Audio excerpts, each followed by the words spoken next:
ফেসবুকে একটা ভোট বাহিনী আছে, মিথ্যা কুৎসা রটনা করবে।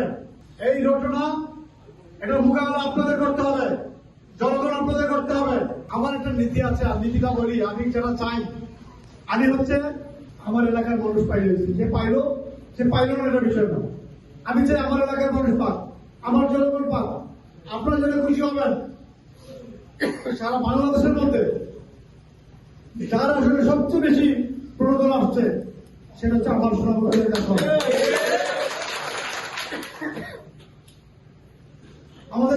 আমাদের এই সুনামগঞ্জ জেলায় 64,000 না 62,000 ফ্যামিলিকে দেওয়া হবে। এর মধ্যে আমার আসলে হচ্ছে 27,000 সারা জেলায় অর্ধেক, আমার একাই অর্ধেক আমার এই আসনে। আমি আমার সাধ্য অনুযায়ী আমি চেষ্টা করি। হয়তো বা যেখানে মিসআন্ডারস্ট্যান্ডিং হতে পারে, অনেক সময় রহিমউদ্দিন পাচ্ছে, করিমউদ্দিন পায় নাই, এইটা হইতে পারে। আমি অনুরোধ করবো আপনারা আমাদেরকে সহযোগিতা করেন, আমাদের এই যারা আমরা এই কাজ করছি তাদেরকে সহযোগিতা করেন। আমরা চেষ্টা করবো আমাদের এই অঞ্চলের জন্য, আমাদের এলাকার মানুষের জন্য সর্বোচ্চ কাজ করার জন্য। আমি প্রতিজ্ঞাবদ্ধ, আমি প্রতিশ্রুতিবদ্ধ, কারণ আমার জনগণ আমার অভিভাবক, আমাদের মাননীয় প্রধানমন্ত্রী।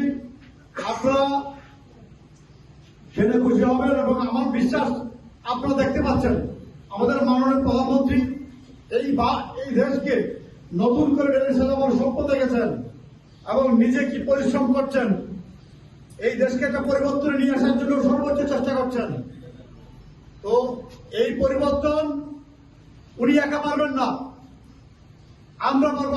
আপনারা যারা আছেন, আমার প্রিয় অভিভাবক যারা আছেন, ওনাকে আমাদের সহযোগিতা করতে হবে। আমাদের এই প্রত্যন্ত অঞ্চল থেকে, আমাদের ওই পাতারগাঁও, লামাগাঁও, রামশিবপুর, ওইসব অঞ্চল থেকে, সব অঞ্চল থেকে সকল মানুষের সাপোর্ট থাকতে হবে আমাদের মাননীয় প্রধানমন্ত্রীর উপরে। এখানে মানুষ ফেসবুকে একটা ভোট বাহিনী আছে, মিথ্যা কুৎসা রটনা করবে।